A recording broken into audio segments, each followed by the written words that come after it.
Khalid bin Al-Walid is a great companion and a great leader, one of the greatest Muslim leaders. He is one of the most prominent figures in Islamic history. Our Prophet Muhammad called him the drawn sword of God. It is mentioned that at the time of his death, not an inch of his body was empty without a sword strike or a step wound. He spearheaded the defense of the religion of Islam and supported the truth so that the banner of Islam would remain the highest. He was one of the few leaders who was not defeated in any battle throughout his life. No matter how numerically superior those battles were, God always blessed him with victory.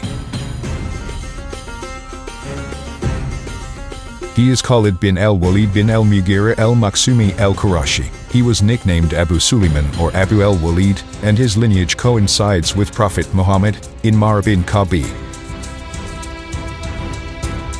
His father was the master of Banu Makhzum. He was of high lineage and high status. He was famous for generosity and was one of the richest people in Mecca. His mother, Lubaba bint al-Harith al-Hilaliya, who is the sister of the mother of the believers, Mrs. Maymuna bint al-Harith, one of the wives of the Messenger of God, may God bless him and grant him peace. He grew up in Mecca and was born in the year 30 before the Hijrah. As was the custom among the nobles of Quraysh, they would send their sons to the desert, so that he could be breastfed and raised in the desert atmosphere, so that his body would be healthy, away from the urban atmosphere. He stayed in the desert for approximately 6 years. Khalid learned horsemanship and he was young and showed ingenuity and genius, and he became superior to all his colleagues while he was still young. His father died 3 months after the Prophet migration, and leadership passed to Khalid bin Al-Walid after his father. His people were pagans and did not convert to Islam. Before entering Islam, Khalid bin Al-Walid led to famous battles, in which he was the commander of the armies of the polytheists fighting the Messenger of God and his honorable companions. One of those battles was the Battle of Uhud. He turned the defeat of the polytheists into a victory after he took advantage of the negligence of some Muslim archers and their preoccupation with gathering the spoils, and they did not follow what Prophet Muhammad had ordered them to do. Khalid bin Al-Walid turned and attacked the Muslim ranks with his knights and surrounded them from behind, thus turning the Muslim victory into defeat. As for the other battle, it was the Battle of the Trench, in which the polytheists and their allies gathered to annihilate the Muslims. Then God sent upon them a strong wind that swept through their armies, scattered them, their horses fled, and uprooted their tents. The polytheists panicked and fled, fleeing to their homes in defeat. Those winds were one of God as soldiers, shaking them and destroying all their hopes, so they left and returned. During the escape, Khalid ibn al-Walid and Amr ibn al-As protected the rear of the army, and they had 200 knights with them, fearing that the Muslims would pursue them. At that time, a strange feeling took control of Khalid ibn al-Walid, and he kept thinking to himself when he saw what he saw of God victory for the Muslims without they were helpless and defeated the polytheists despite their strength and large numbers. And his soul began to incline to enter the religion of Islam and support the Muslims and our Prophet Muhammad.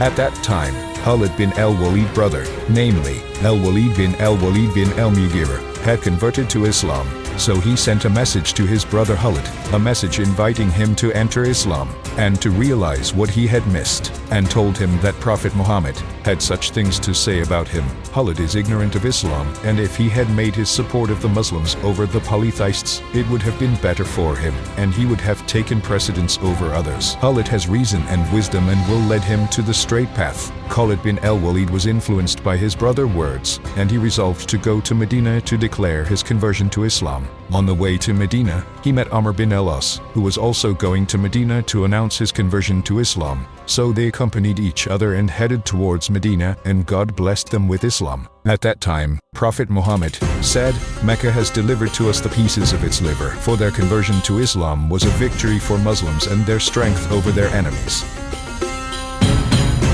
Khalid was undefeated in more than 100 battles against the numerically superior forces of the Roman-Byzantine Empire, the Sassanid Persian Empire and their allies. Some also say that Khalid ibn al-Walid fought between 150 to 200 battles against enemies. He is therefore considered one of the best military leaders in history. Khalid was not defeated in front of all the enemies of the Romans, Persians and other Arabs and Turkmens.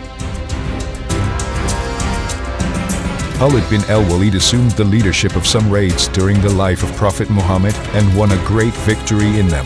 Among those raids was the Battle of Mu'tah, in which the intelligence and skill of Khalid bin Al-Walid, his courage and cunning became clearly evident. Prophet Muhammad had chosen 3 Muslim leaders to take over, to lead the Muslim army in that battle, and these leaders were Zayd bin Haritha, Ja'far bin Abi Talib, and Abdullah bin Rawaha. When the Muslim army arrived at Mu'tah, they were surprised by the large size of the enemy army, which they did not expect. The number of the enemy army was 200,000 warriors, half of whom were Romans and the other half were Sassanids, so the Muslim leaders consulted on how to confront those crowds. Some suggested that they send news to Prophet Muhammad to inform him of the situation and send them supplies. But Abdullah bin Rawaha was excited to meet the enemies and reminded them that God would support them and help them, so they agreed to his opinion and entered the battle. The fighting between the Muslim army and the Roman army lasted for 2 full days, and the 3 commanders whom Prophet Muhammad had commended in the battle were martyred one after the other, which put the Muslim army in an enviable position. After that, the Muslims chose the companion Khalid ibn al-Walid to take command of the army, and the Muslims resisted the Roman army for the rest of the day. And when night fell, Khalid ibn al-Walid rearranged the Muslim army, moving the right of the army to the left, and the left to the right, and placing the front of the army in place of the rear of the army, and the rear of the army was at its forefront. He issued an order to a group of Muslims to raise dust and make a lot of noise behind the army until morning came. In the morning, the Roman army and the Sassanids were shocked by the change in the Muslim army, as the faces and flags differed from those they faced yesterday, in addition to the dust and movement behind them. They thought that reinforcements had come to the Muslims, so they were confused. At that time, Khalid bin Al-Walid ordered the Muslim army to withdraw. The Roman army was afraid of pursuing the Muslim army, for fear that the Muslims had set up a plot and a trap for them. In that ingenious way, Khalid bin Al-Walid succeeded in preserving what remained of the Muslim army, before they were killed by the Romans. Khalid bin Al-Walid fought with courage during that battle. 9 swords were broken in his hand, and after his return to Medina, the Prophet Muhammad praised him and praised his righteous stance and called him the undrawn sword of God.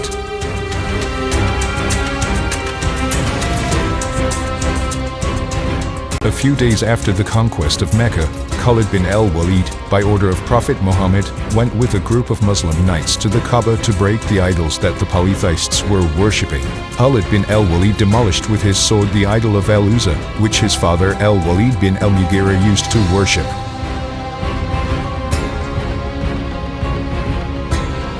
His first great victories were in the Battle of El-Yamama. He was able to defeat the large army prepared by Musaylama bin Tamama el-Hanafi, who later became famous as Musaylama the Liar for his claim to prophethood.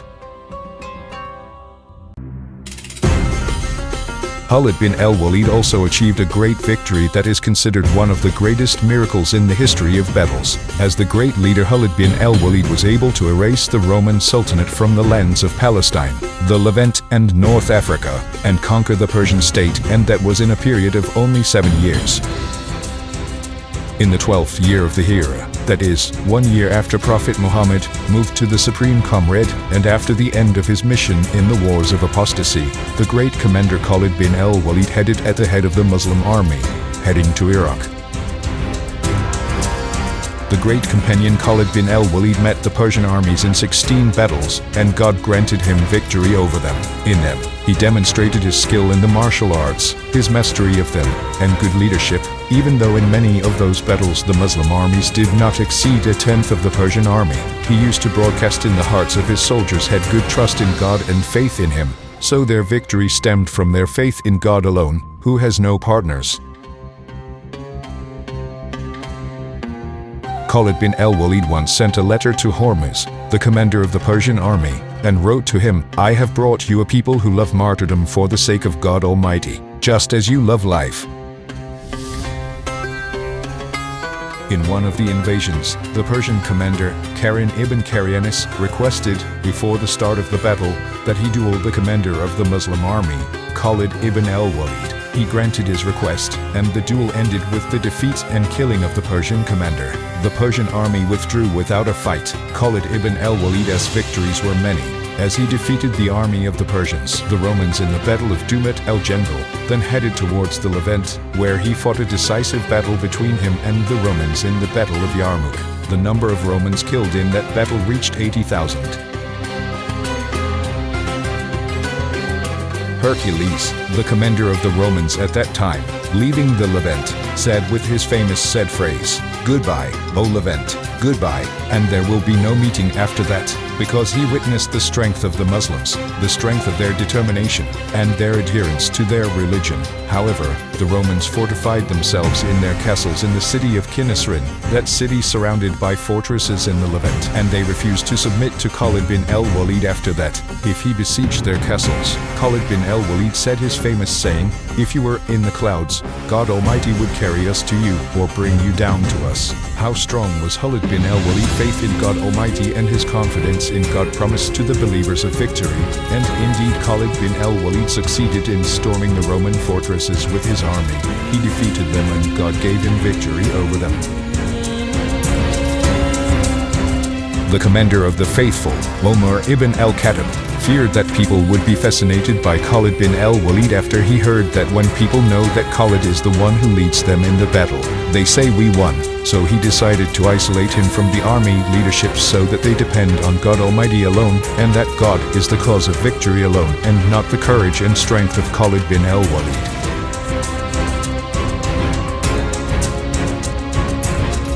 Abu Ubaidah bin al-Jarrah was appointed in his place, and despite Khalid bin al-Walid's fame and the army love for him, he was a wise leader loyal to Islam and did not care about fame or glory. He complied with the order immediately. When Abu Ubaidah bin al-Jarrah came to him with Omar bin al-Khattab's order for him to leave his position, and he only said that as long as Omar bin al-Khattab had become the Caliph of the Muslims, I am only a soldier who complies with the order of the Caliph of God on his land, and I am not one who opposes the commander of the faithful, or harms the unity of the Muslims, so do to Abu Ubaidah what you see fit, and his military life is over at that time.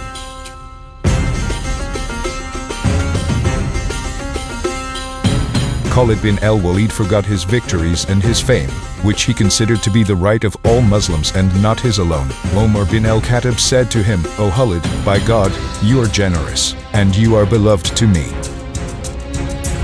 Khalid bin al-Walid lived in the town of Hams until he passed away in the year 21 Hijriah, 642 AD. Muslims mourned his death greatly, and the commander of the faithful Omar bin al-Khattab was one of the people who grieved most over the death of Khalid bin al-Walid. Some narrate that the last thing Khalid bin al-Walid said on his deathbed was the famous saying, "I have witnessed 100 or so advances, and there is not a single inch of space on my body that did not suffer a blow from a sword, a shot from an arrow, or a step from a spear, and here I am, dying in my bed, just as a camel dies, so the eyes of cowards do not sleep."